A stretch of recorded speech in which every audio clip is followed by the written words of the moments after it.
Okay, today is January 23rd, 2025. And I wasn't going to film today, you guys, because obviously, let's not go there. All right, so I was embarrassed. But what am I going to do? Okay, what am I going to do? I've got to, when I feel inspired, I'm going to vlog, I'm going to post. Okay, so I have been thinking, right now with all these, I feel like all the generations are colliding.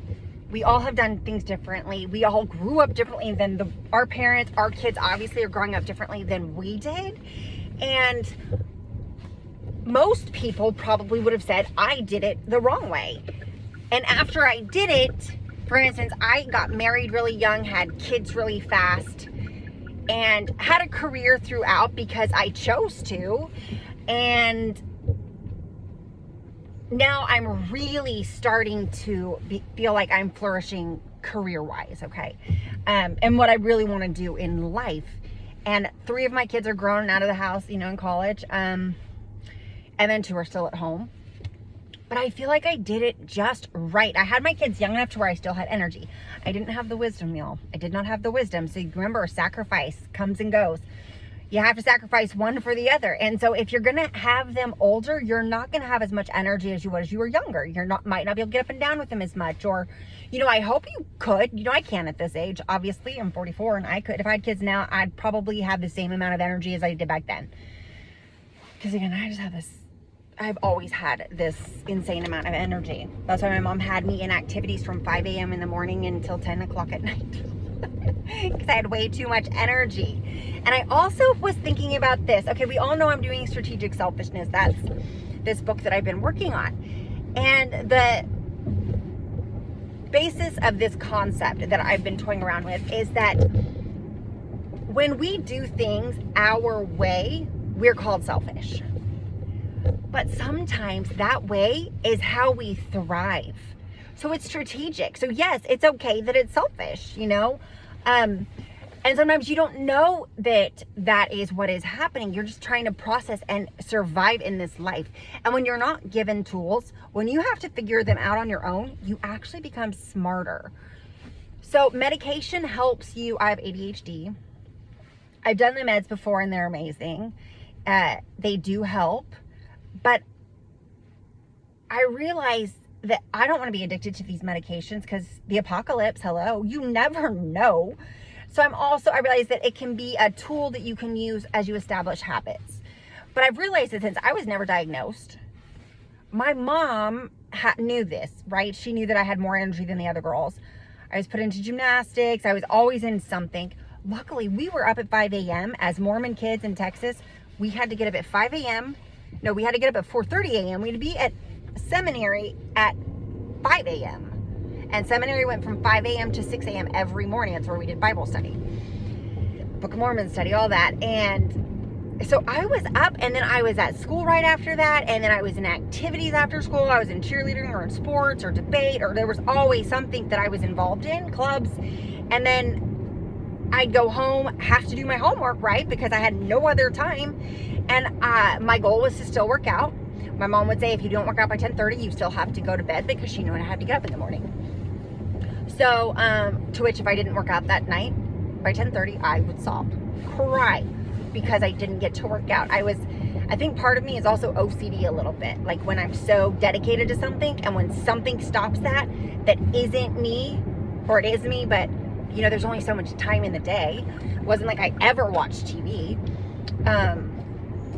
Because my mom had to have me so busy and I would drop like a fly at night. And I continued the fitness. When I was in the fitness industry, you do early morning sessions. So you're up at 4:30 a.m., first boot camp at 5 a.m., then your clients come back at night, and sometimes you're not home by 10:30, and then again, you drop. So strategically, I know if I want to get a good night's sleep, I need to get up early, fill my day, and go. So, yeah, but you're in charge of that, your life. And you can figure out anything. You can be anything that you want. So, I've had the family, and the family will always be, but I did the child thing younger because that is one thing women, we do not have on our side. We all have biological clocks. Yes, you can always adopt, but if you want to have your own children, I would say start sooner than later, because you can have it all. I feel like I'm finally at the success point or the stable point where anything extra right now would be amazing, is gravy, is a blessing. Already what I have is a blessing. Even more would be, you know, but it's not so much the monetary, it's the knowledge and what I want to help show people, what I want to give to the world. I want to give the world hope. Because if someone like me can do it, who has had to learn the tips and the tools, like my whole life, I've had to, oh, I'm not supposed to act like this. Okay, act like this. Oh, that child is being praised for that behavior. I'm going to try that on first sight. Oh, they're getting in trouble for that behavior. I don't want to ever do that then. So I'm not going to try that. My whole life, it's been watching and observing, adjusting. And I think that's what we all kind of do, maybe subconsciously. I just would remember, because I would always have one really good friend. My whole, you know, growing up, one really good friend. And each more would be, I guess, too much stimulation. But I'd always have one really good friend. But I would notice, as I was with them, I would start sounding like them. Like in my head, I'm like, oh, that's something my friend would say. Or, oh, that was a tone my friend would do. Or, oh, that's what my friend would do. And I would kind of become a little bit of them. And then I would notice with my next friend that I, you know, had for the next couple years or whatever, I would slowly start to see me in them. And I never looked for them in me. But then as I've gotten older now, I realize, because sometimes when I speak, I sound like my mom, or I'll sound like my dad. And I'm like, oh, that is so my dad. I can't believe I just said that. That's so like him. Because we become a part of who we are. And so that's our job. Our job is to become the parts of people that we like, and don't become the parts of people that we don't like. Because nobody likes somebody who's angry. Nobody likes somebody who is, oh, this road's closed up ahead. Okay, something else I wanted to say with all that. Okay. Oh, goodness. I'm glad this hasn't cut me off. Oh, they're rerouting us, it seems. So there was a snowstorm in Texas, if you weren't in Texas. I'm in the Houston area, so we got it pretty good. And so some of the bridges and roads are closed still due to ice. So right now I'm being rerouted. And then I'll be on my merry way. So